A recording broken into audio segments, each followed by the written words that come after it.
এখন সার্টিনের যে টাইপসগুলো আছে ক্লাসিফিকেশন, এই ক্লাসিফিকেশনগুলো জাস্ট একটু আলোচনা করি।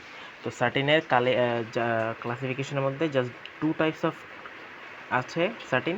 একটা হচ্ছে ওয়ার্প সার্টিন, আর একটা হচ্ছে ওয়েফট সার্টিন। ঠিক আছে, এই ওয়েব সার্টিনের আরেকটা নাম আছে, সেটা হচ্ছে SATEEN। ঠিক আছে, হয় এইটা না হলে এইটা, বুঝতে হবে যে আসলে কোনটা বোঝাইতেছে। তো সার্টিন জিনিসটা, ওয়ার্প জিনিসটার কোনো অল্টারনেট কোনো নাম নাই, কোনো আলাদা কোনো নাম নাই, ওয়েফটের আছে। সো ওয়েফট যদি না, ওয়েব সার্টিন না উল্লেখ থাকে, যদি এই সার্টিন থাকে, তাহলে বুঝে নিতে হবে যে এইটা কথা বলছে। ওকে, এটুক আপাতত। নেক্সটে এইটার যে টাইপসগুলো আসলে কিভাবে আঁকতে হয়, কীরকম দেখায়, সেটা আলোচনা করা হবে।